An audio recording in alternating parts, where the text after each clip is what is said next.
मरना चाहते नहीं है, पता है मरना है, लेकिन मरना चाहते नहीं है। यही बंधन है, थी चाह मुझे कि जीता रहूं। सबको जीने की चाह है। और कुछ जेंट्स की तरफ से कोई बोल नहीं रहा, क्या बात?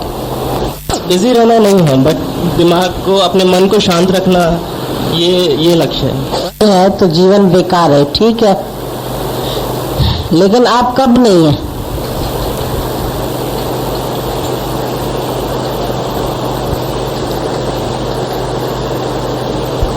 सदा बसत हम साथ।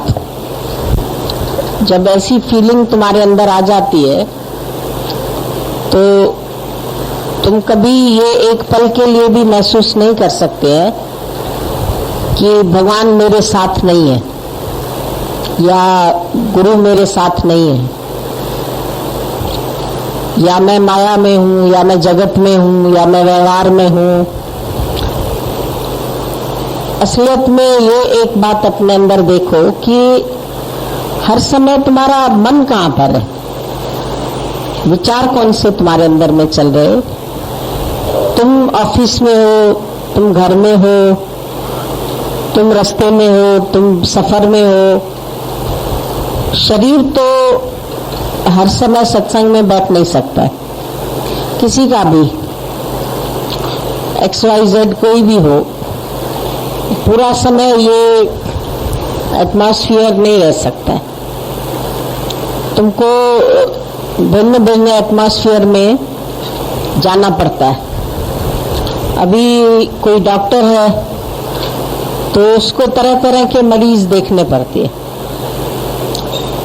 तो अब वो ये सोचे कि मुझे सबकी बीमारी लग जाएगी क्योंकि मैं उनके संग रहता हूं, मुझे तो रहना ही हॉस्पिटल में पड़ता है। अब कोई कैसा मरीज है, किसको कौन सा फ्लू है, किसको कौन सा टाइफाइड है, किसको कौन सी बीमारी है, तो वो उसके लिए क्या करता है? अपना प्रिकॉशन लेता है। कोई भी डॉक्टर अपने आप को अंदर से ऐसा रखता है, जब वो अंदर समर्थ है, अंदर से स्वस्थ है, तो उसको बाहर के जीवाणु असर नहीं करते। जब तुम अंदर से कमजोर होते हो तो किसी की भी बीमारी तुम एकदम से कैच कर लेते हो, पर जब अंदर से स्ट्रांग होता है कोई, तुम्हारे अंदर के, जैसे बोलते हैं भाई ब्लड के अंदर व्हाइट सेल्स जो है वो समर्थ है किसी भी बीमारी से लड़ने में। तो अगर तुम्हारे अंदर की ब्लड की काउंटिंग सही है और ब्लड के अंदर तुम्हारी समर्थता है हर रोग से लड़ने की, तो तुम्हारे को कोई भी रोग अटैक नहीं करेगा। तुम कहीं भी घूम रहे हैं, कोई भी कार्य कर रहे हैं, कहीं भी जा रहे हैं, अगर डॉक्टर भी डर गया, अभी जैसे स्वाइन फ्लू से लोग डर गए, पर क्या डॉक्टर उसका इलाज नहीं करता? आखिर उस व्यक्ति का इलाज तुम्हें कराना है। तुम्हारे घर में किसी को हो गया, तुम कहाँ भागोगे? उसको छोड़ के, घर छोड़ के चले जाओगे? क्या करोगे? तुम्हारे हस्बैंड को हो गया, तुम्हारी वाइफ को हो गया, तुम्हारे बेटे को हो गया, तो उसको कहाँ ले जाओगे? डॉक्टर के पास ही ले जाओगे ना, और डॉक्टर के पास ही उसको ठीक कराने ले जाओगे, और तुम भी नहीं छोड़ोगे। औरों को तो छोड़ दो, चलो भाई पड़ोसी है, हम तो नहीं जाएंगे, कहीं मेरे को ना हो जाए। अच्छा, डॉक्टर फिर कहां से भागे? अब तुमको बोलते हो तो तुमको माया असर करती है, तुमको संग का रंग लगता है। अब हम भी यही सोचेंगे हमें तुम सबके संग का रंग लग जाए, हम भी कोई गुफा में बैठ जाए, जाके कहीं पहाड़ पर चले जाए, तो एकांत में रहने लगे। तुम सब तो तरह तरह के मन वाले हमारे पास आते रोज। जरूरी नहीं है कि सब साधक हों, जरूरी नहीं है कि हाँ जितने भी बैठे हैं सबका मन एकदम पवित्र है, या सब शुद्ध मन वाले हैं, या सब अच्छे हैं, या किसी के अंदर माया नहीं है। तुम ही बोलते हो हमारे पास माया आती है, हम माया में जाते हैं। तो तुम जाते हो माया में तो जरूर माया के जीवाणु भी साथ लेके आते। ऐसा तो नहीं है कि तुम्हारे साथ वो कैरी नहीं होते हैं, ले आते हैं तुम। तो गुरु को भी डरना चाहिए तुम लोगों से। इतने माया वालों के साथ हम बैठे, कोई करोड़पति है, कोई मन से खराब है, कोई कैसा है, कोई कैसा है, किसी के अंदर जगत चल रहा है, किसी के अंदर मानसिक बीमारी है, किसी के अंदर कोई रोग है, कोई विषयी है, कोई विकारी है, सब तरह के आते हैं। डॉक्टर है तो डॉक्टर के पास तो नेचुरली ठीक लोग तो आएंगे ही नहीं, उसके पास तो जाएंगे ही पेशेंट। रोगी ही डॉक्टर के पास जाएगा, और डॉक्टर भी अगर रोगी से डरे और रोगों से डरे तो उसको तो डॉक्टरी मेरे ख्याल से पढ़नी ही नहीं चाहिए। फिर वो बोलेगा अगर इनके साथ बैठा, माया में गया तो मैं भी काला हो जाऊंगा, कोयले के संग्रह तो कोयला हो जाऊंगा। तो कोयला कोई बेचे ही ना, कोई काम ही ना करे व्यक्ति, संसार का भी कोई काम न करे, ऑफिस का काम न करे, घर का काम न करे, क्योंकि माया तो हर जगह है। और सबसे बड़ा तो शरीर ही अपनी माया है। इसको काट के कहां फेंक सकते हो? भाई एक चोर ने कहा मैंने तो चोरी की नहीं, मेरे हाथ ने चोरी की, दाहिने हाथ ने।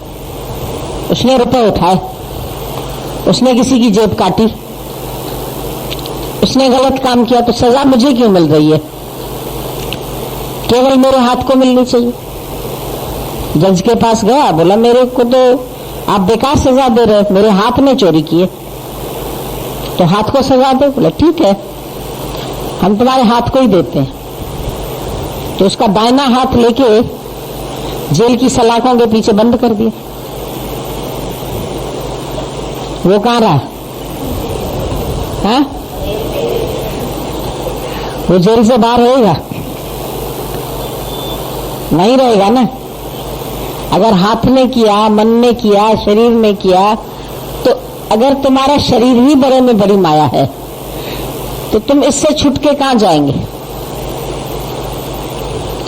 इसको छोड़ के तुम अलग होकर के कहां रहेंगे? आत्मा होके रहेंगे, निराकार होके रहेंगे, आसमान में रहेंगे, रूह की तरह भटकते रहेंगे? कैसे रहेंगे?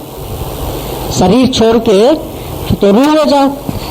रूह किसी को दिखाई नहीं देती है, आत्मा किसी को दिखाई नहीं देती है, तो शरीर को यहां छोड़ दो, शरीर मुर्दा हो जाएगा, अब तुम अलग हो जाओ उससे। ऐसा संभव है? माया तो शरीर है, ठीक है, माया में तुमको परेशानी होती है, तो शरीर ही बड़े में बड़ी माया है। इसके संग में ही बैठे हो तुम 24 घंटा, और इस वक्त भी आए हो तो तन को ही लेके आए हो। टिकट भी तन की खरीदी होगी तुमने, मन की तो टिकट नहीं खरीदी ना। मन से तो ऐसे ही आ सकते हो। तो तन मन के साथ आया ना, ऐसे ही आया क्या? अकेला आया क्या तुम्हारा मन? तन तो साथ ही लेके आए।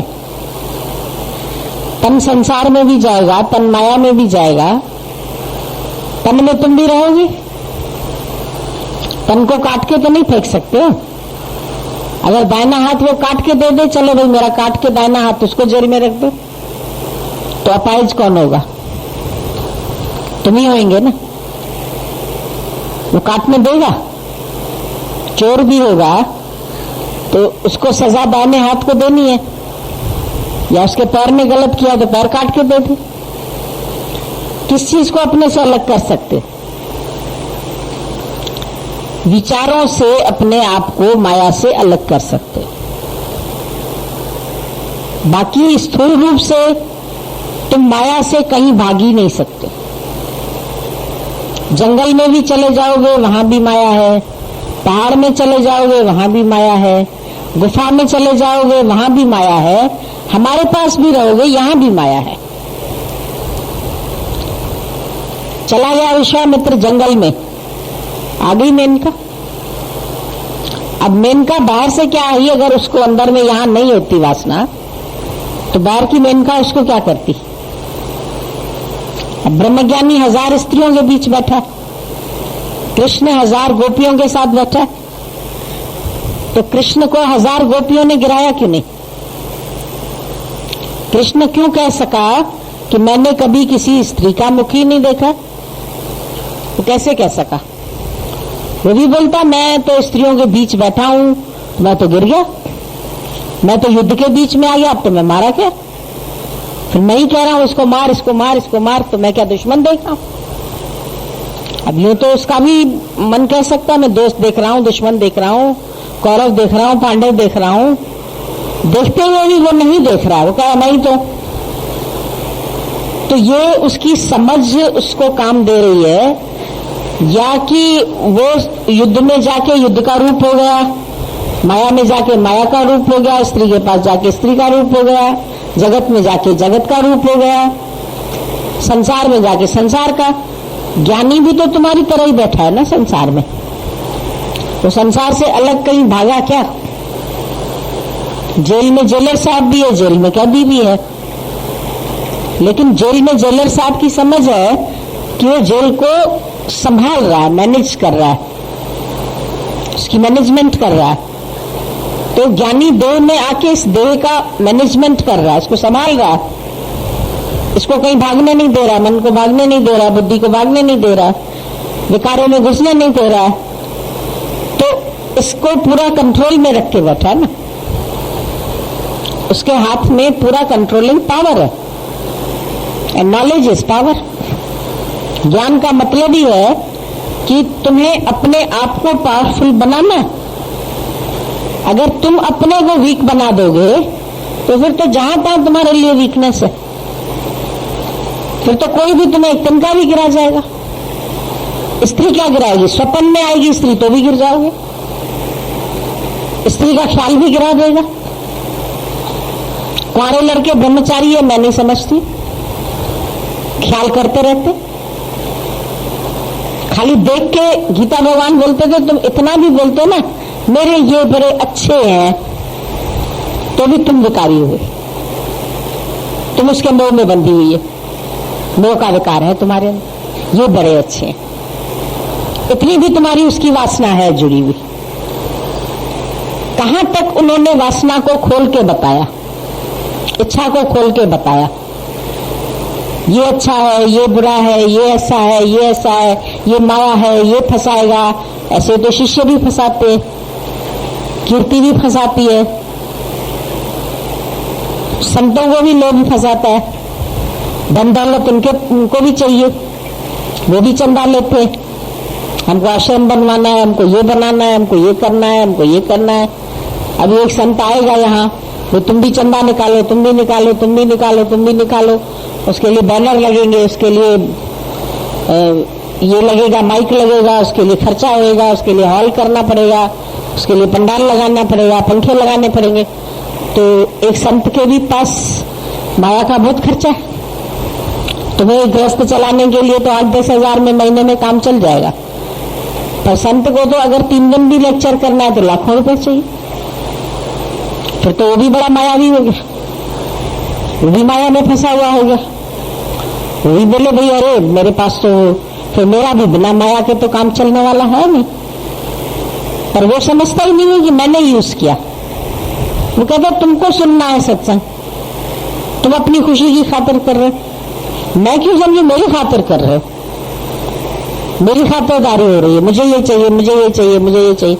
मैं तो अपने घर में खुश हूं, मुझे तो सुनाने की भी चाहना नहीं है। ब्रह्मज्ञानी को ये भी इच्छा नहीं है कि मैं जाके ये ज्ञान किसी को दे के आऊं, उसके लिए भी मेरे को रिक्शा का भाड़ा खर्चना पड़ेगा, जाना पड़ेगा, आना पड़ेगा।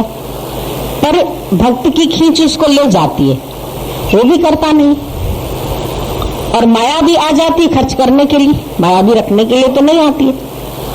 उसमें आसक्त भाव रख के वो उसको जमा नहीं करके बैठा, वो उसको यूटिलाइज कर लेता है।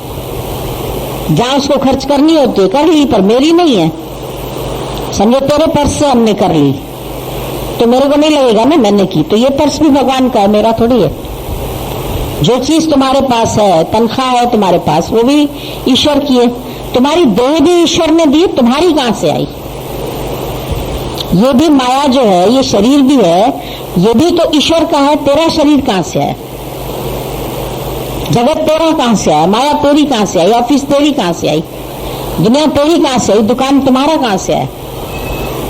सब ईश्वर का है और सब ईश्वरमय है। ईश्वर ही सब बना है। जब 11वें अध्याय में भगवान ने अपना बताया स्वरूप, मैं ही सब बनाऊं, जड़ और चेतन। अब जड़ और चेतन में तुम्हारे सब कुछ आ गया, तुम्हारा कलम भी आ गया, तुम्हारी कॉपी भी आ गया, तुम्हारा लैपटॉप भी आ गया, तुम्हारा सब माइक भी आ गया, हर चीज आ गई जड़ और चेतन मिला के। कहां तक मैं अपनी विभूतियों का वर्णन करूं? हे अर्जुन, जड़ चेतन सब मैं बनाऊं। पत्थर भी मैं, ठिक्कर भी मैं, ये भी मैं, ये भी मैं, सब उसने बोला मैं बनाऊं। सर्वत्र मेरा ही पसारा है। तो जब मैं ही तो हूं, तो फिर उसके लिए माया कहां से आई? तुम लोगों ने माया को एक हवा बना दिया है। माया फंसाती है, ये भी माया है, ये भी माया है, फिर माया में जाना नहीं है, फिर माया को रखना नहीं है, माया को पकड़ना नहीं है। कई लोग बोलते हैं जेब में डाल दो, मैं हाथ नहीं लगाता माया को। जेब में रखी तो उसकी नहीं हुई क्या? या उसमें रखी है तो उसको आसक्ति नहीं है, उसको गिनती नहीं है उस चीज की। मेरी माया है, या जाएगी तो उसको दुख नहीं होगा। जनक बैठा जगत में है, माया में ही बैठा है, पर उसके नगरी को आग लग गई तो उसको यहां दुख नहीं हुआ ना। उसने कहा जिसकी जले वही पछता है। जनक के पास भी रानियां हैं, जनक के पास भी 36 प्रकार के व्यंजन है, सुख की सामग्री है, सोने का पलंग है, घर है बढ़िया, महल है, महल में रह रहा है। अब ये तो नहीं कहा जाएगा कि खाली सुखदेव तत्व ज्ञानी था, क्योंकि वो 2 कोपिन में रहता था, और वो ज्ञानी नहीं था जनक, क्योंकि वो राजमहल में रहता था। वो राजमहल में भी ज्ञानी है, क्योंकि वो राजमहल को मेरा राजमहल नहीं कह रहा। पर अगर 2 कॉपीन वाला भी ये कहे ये मेरी है, तो आसक्त मन वाला है। एक संत की एक लंगोटी खाली चूहा खा गया, कहता अभी क्या पहनूंगा? चिंता लग जाएगी ना उसको दूसरी ओर में, तो उसके लिए बिल्ली रखी।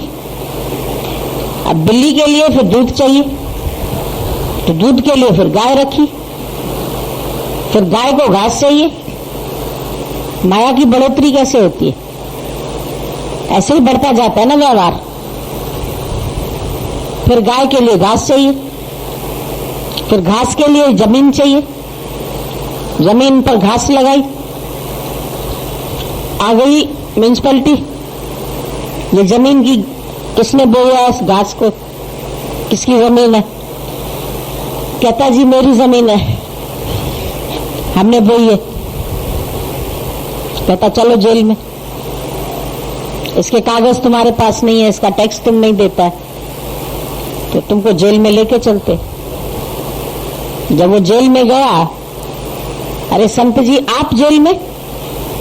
कहता 2 कॉपीन के वास्ते। उसके लिए भी उसको जेल में यात्रा करनी पड़ी, उसके लिए वही बहुत बड़ी माया है। चाहे 1000 की गड्डी हो तुम्हारे पास, उसमें 1000 नोट है, और 1000 का नोट है अकेला, वो एक कागज है, वो 100 कागज है। अब 100 कागज है या एक कागज है, आसक्ति बराबर है, क्योंकि वैल्यू उसकी क्या है? 1000। एक नोट की भी और पूरी गड्डी की भी। दिखने में तो आ रही है इतनी बड़ी गड्डी है, दिखने में आ रहा है जनक का इतना बड़ा व्यवहार है, इतना बड़ा संसार है उसके पास, इतनी रानियां, इतनी दासियां, इतना धन, इतना दौलत, इतना ऐश्वर्य, इतने मजे, सोने चांदी की थाली में खा रहा है। जलन होती है। अरे ये चांदी के गिलास में पानी पीते हैं, लोगों की आंखें चकर मकर होती हैं ऐसे ऐसे। इतना बड़ा अच्छा घर है, इतना बढ़िया गेट भी लग गया, पहले तो नहीं था इनके पास, कहां से आ गई माया? लेते होंगे ना ये भी, कहीं से तो लेते ही होंगे। फिर क्या इनका मन नहीं होगा इसमें? फिर क्या इनकी आसक्ति? बनाते 100 कर्म बनाते हैं, देखने वाले भी बनाते हैं, क्योंकि जहां तक खुद खड़े हैं वहां से अगले को भी तौलेंगे। जिसके पास जो तराजू होगा उसी में तो वो तौलेगा। लेकिन हीरा तौलने का तराजू अलग होता है, सोना तौलने का तराजू अलग होता है, सब्जी तौलने का तराजू अलग होता है, कोयला तौलने का तराजू अलग होता है, और ट्रक तौलने का अलग। ट्रकें भी तुलती है बरम कांटे पर, तो देखा कैसा होता है, बिल्कुल ऐसे जमीन की तरह पड़ा हुआ हो। तो तुम एक ही तराजू में ज्ञानी को भी तौलेंगे, अज्ञानी को भी तौलेंगे, अपने को भी तौलेंगे, जिज्ञासु को भी तौलेंगे, तौल कैसे पूरी आएगी? हीरे को तौलने के लिए तुम सब्जी वाले की तराजू ले लो, उसमें बताओ हीरा कितने कैरेट का है, तुम्हें पता ही नहीं चलेगा। तुम हाथ में पहने तो नहीं तुम्हें पता चलेगा कितने कैरेट का, जौहरी से पूछना पड़ेगा भाई ये कितने कैरेट का है।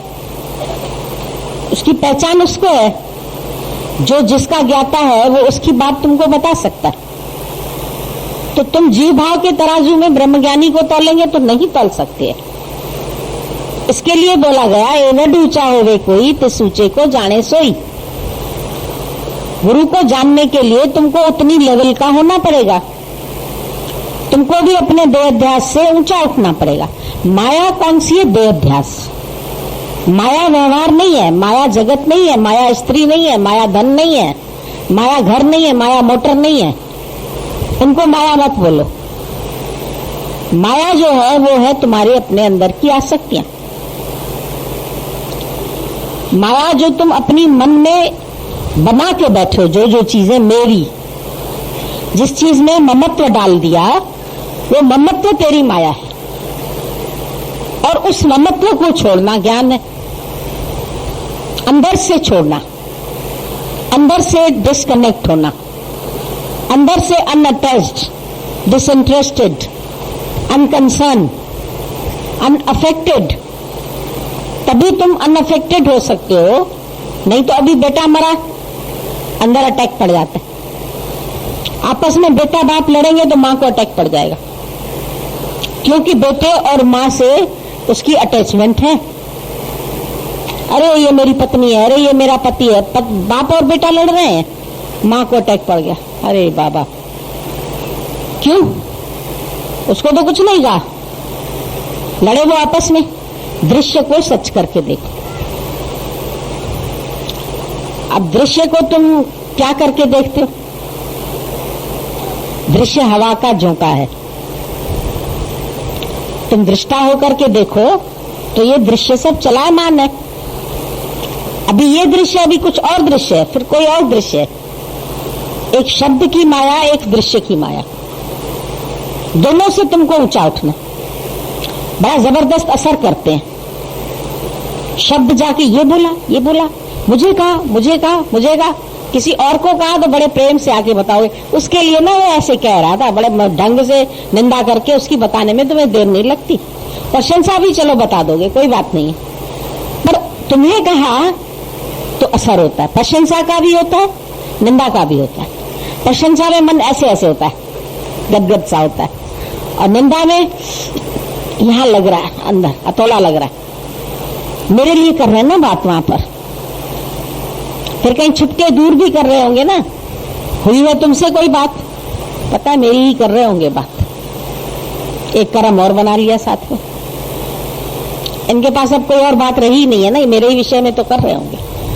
अब मेरा तुमने किसको माना? इसको।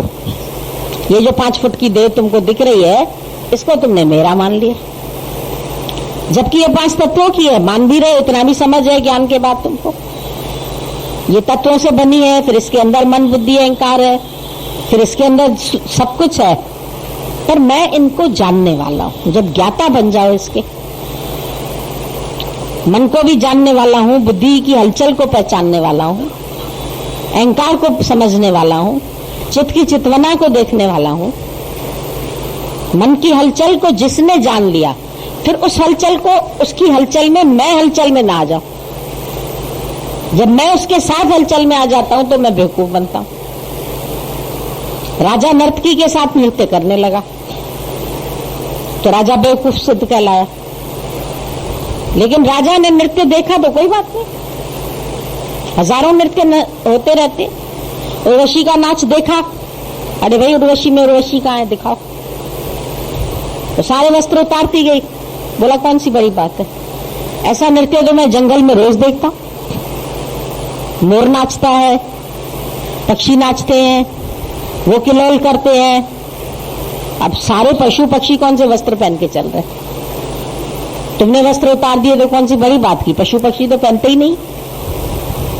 तुम अपने आप को वस्त्र से ढक के चल रही हो तो अपने आप को बड़ा सुंदर समझ रही हो, अपने सौंदर्य की गाथा मेरे को दिखा रही हो कि मैं उर्वशी कितनी सुंदर हूं, मेरे सौंदर्य पर गिर जाओ। बोला अच्छा उर्वशी के अंदर उर्वशी दिखाओ, कौन सी उर्वशी है, किस पर आशिक हो जाओ, और वस्त्र उतारो। जब वो वस्त्र उतारती गई, सब उतार दिए, और उतारो, और क्या उतारू, चमड़ी उतारू क्या उतारेगी। और एक वस्त्र तो भगवान ने चिपका हुआ पहना दिया तुमको, वो तो उतार नहीं सकते। वो तो उतारा तो तुम मृत्यु हो जाएगी तुम्हारी, फिर क्या दिखेगा, फिर तो और गंदा दिखेगा। जरा सी चमड़ी हटी हुई हो तो वो जख्म कैसा तुमको दिखता है, कहते ढक दो, पट्टी बांध दो इसको। तो अंदर क्या भरा पड़ा है, किसके ऊपर आशिक हो रहे हो, स्त्री का शरीर या पुरुष का शरीर है, तो रक्त रोग का पुतला है, तो मांस हड्डी का।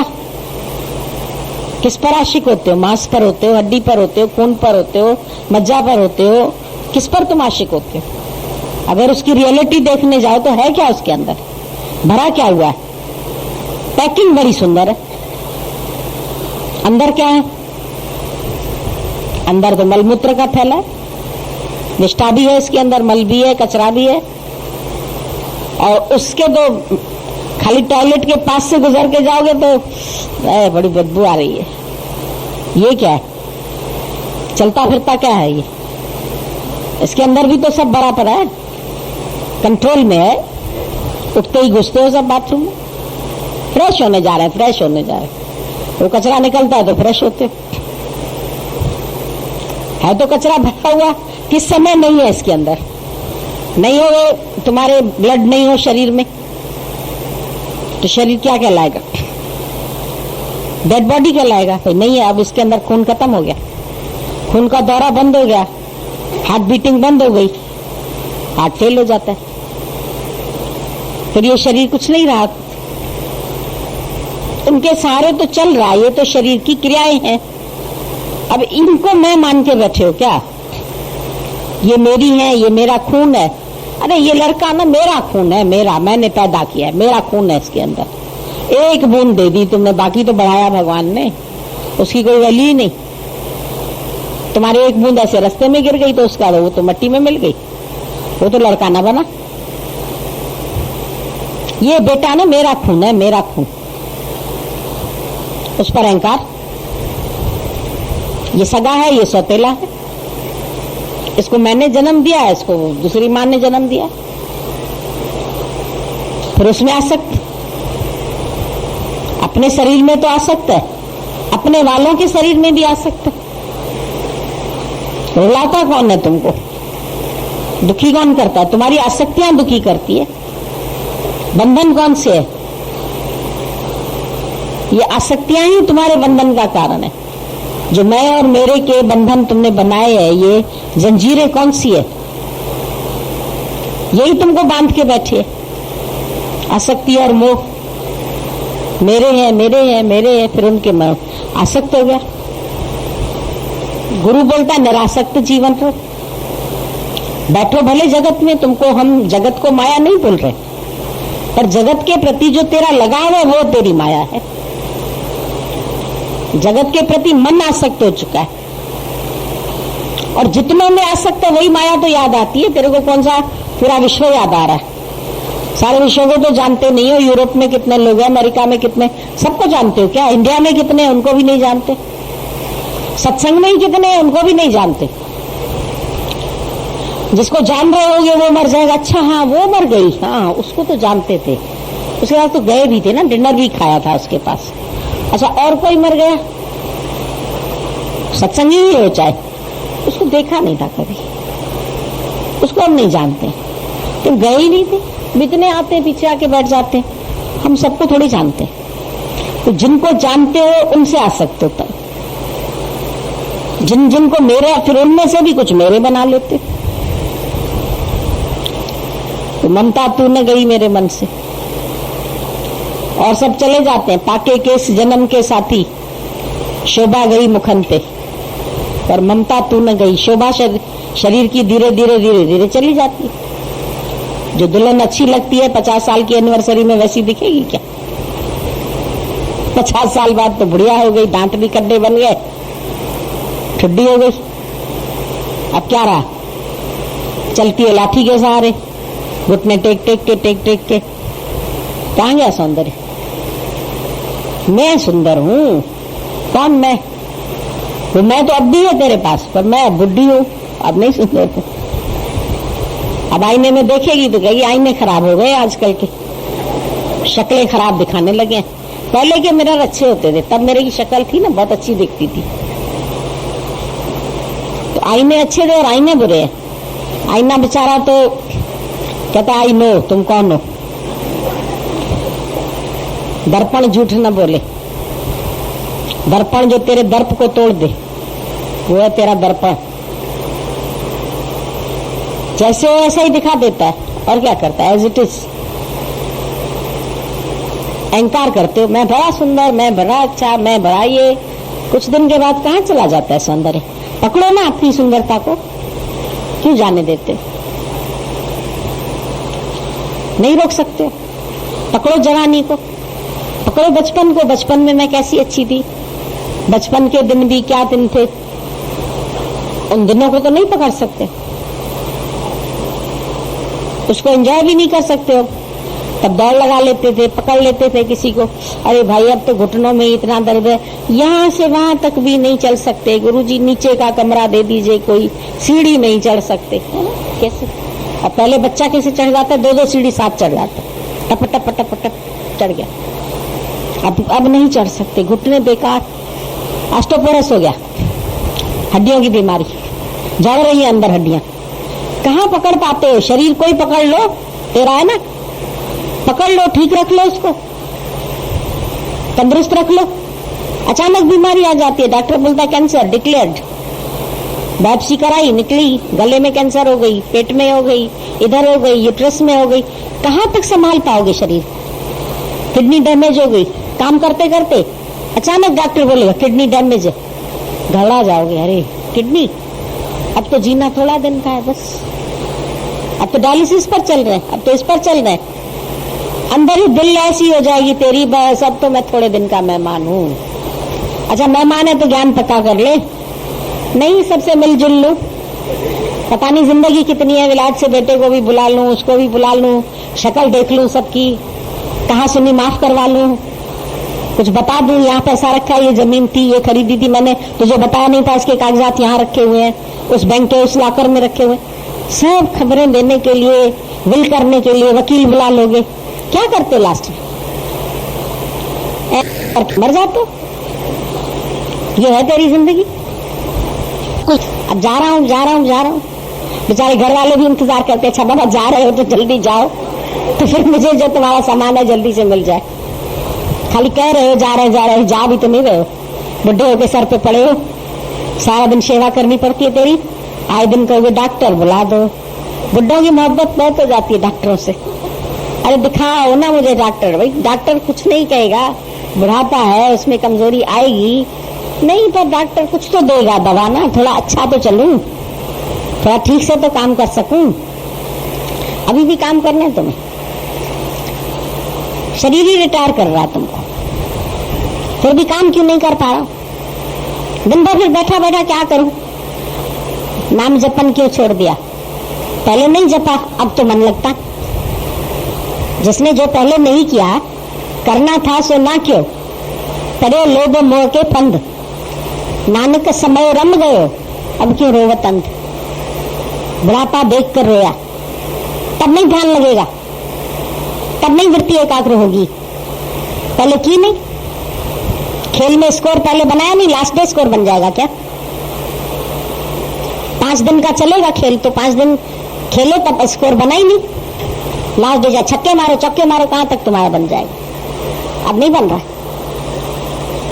तो पहले क्यों नहीं किया? सुख में सिमरन ना किया, दुख में किया याद। कहे कबीर दास की कौन सुने फरियाद। सुख में कर लो तो फिर जिंदगी बहुत सुख से बीतेगी,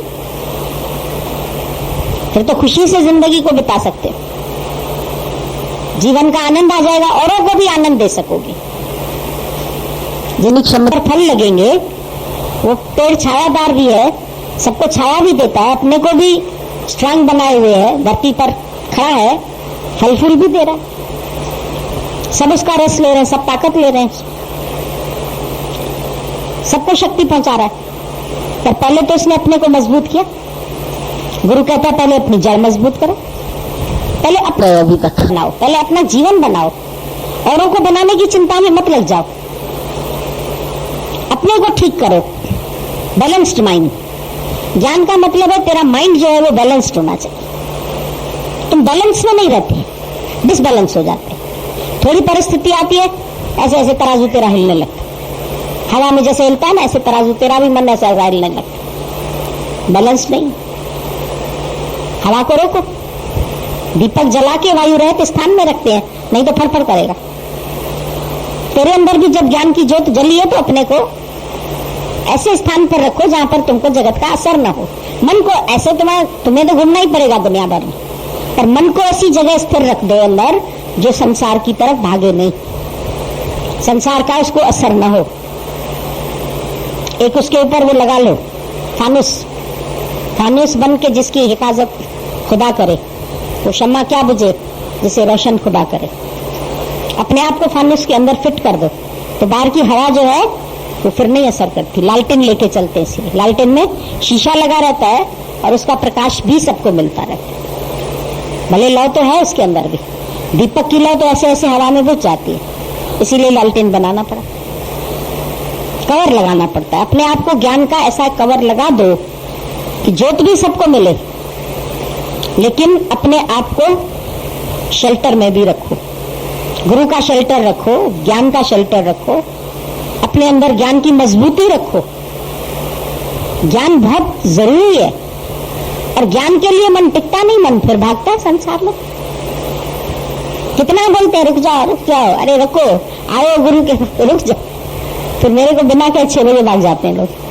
कहते गुरु जी को बता देना कि हम चले गए, जाओ, क्योंकि मन नहीं ठहर पाया ना, मन छोड़ आई थी माई, वहां मन भाग रहा, नहीं रुक सकता।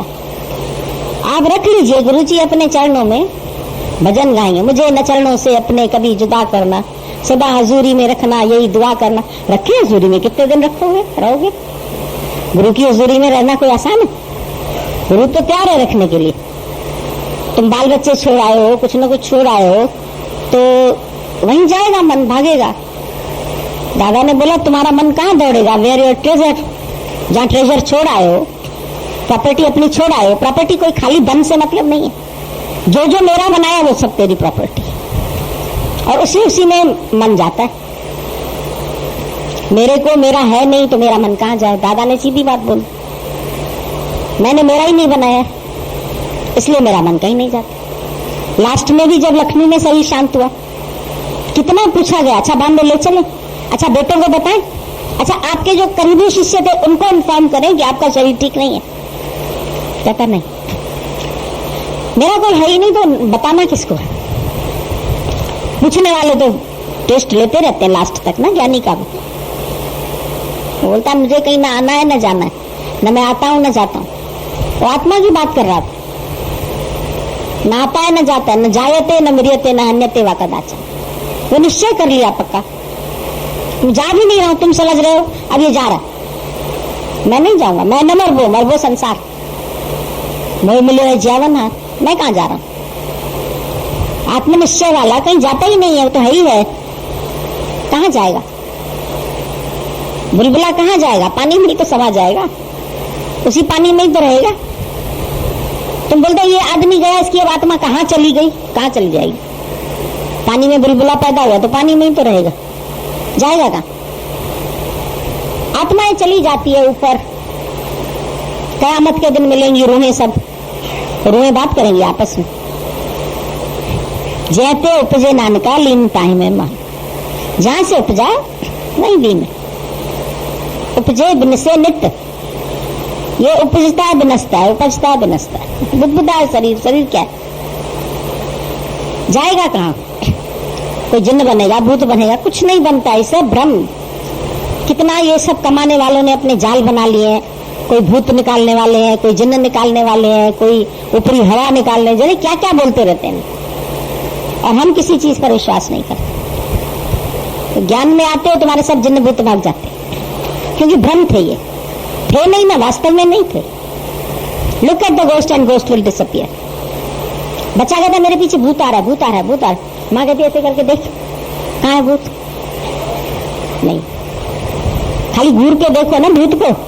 जो तेरे को भूत लग रहा है उसको घूर के देख लो, है ही नहीं भूत। अपने आप ही कपड़ा टांगा होगा रस्सी पर, रात को लगेगा वो भूत खड़ा है। पास गए तो कपड़ा मैंने ही टांगा था, अरे मैं भूल गया। कोट टांग के खड़ा हो गया था वो, लग रहा कोट पहने कोई खड़ा। सिर भी नहीं दिख रहा भूत का, टांगे भी नहीं दिख रही है, खाली कोट दिख रहा है। और कोट तो टांगा ही तुमने था, कमीज टांगी तुमने थी, तो समझते ये भूत ऐसे ऐसे लटक रहा है बाएं हाथ। तुम्हारी कल्पना के भूत है और कोई भूत नहीं है। तुम में से किसी को लगा हो तो जाना नहीं कहीं तिरुपति और बालाजी और उधर नाचना नहीं, जाके बाल खोल के माइयों को ऐसे ऐसे नचाते। वो हिप्नोटाइज करते हैं, वैसे ऐसे करेगी देखो, ऐसे करेगी तो फिर को करने लगे। हिप्नोटिज्म का विचारों का ही खेल है सारा।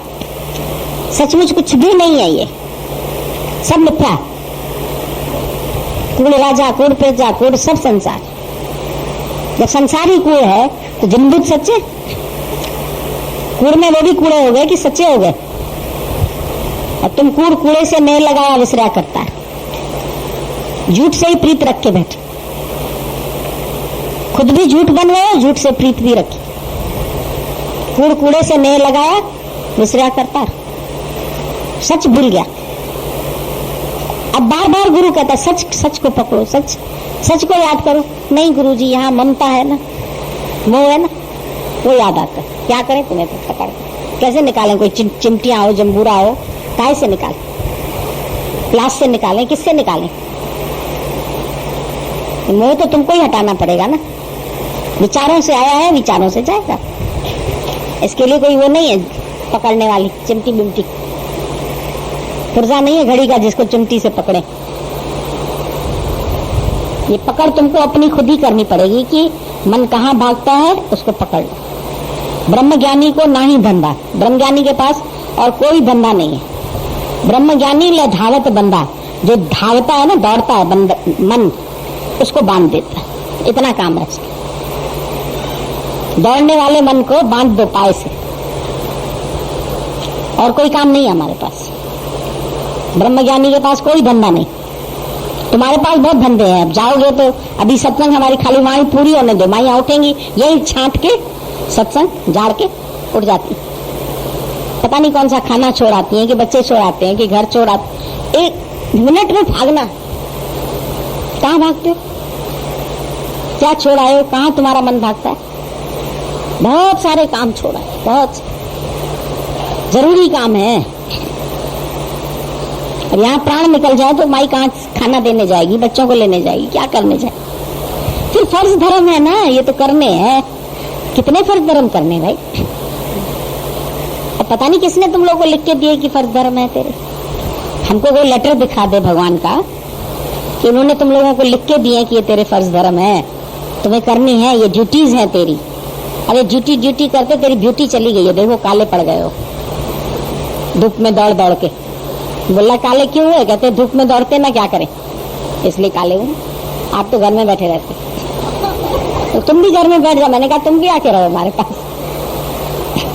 फुर्सत नहीं है रहने की तो कैसे रहे? जिम्मेदारियां ले रखी है बहुत तरह की। ये जिम्मे को छोड़ आप तो छोड़ते ही नहीं हो जिम्मे। सब काले भूत बन गए। तुम ही भूत बन गए, भूत में चले गए, भूतकाल या भविष्य या भूत। भूत भविष्य को छोड़ के वर्तमान में रहो तो भूत नहीं बनोगे। भूतकाल में क्या याद आता है? भूत क्या होता है? बीती बातें ही तो आती है दिमाग में। जिसको भूत लगा हो ना उससे बातें पूछो, क्या क्या लगा तुम, वो सब बीती बातें बताएगा। छोड़ना है भूत जुल्म नहीं छोड़ सब मेरापन छोड़ दो, वो सब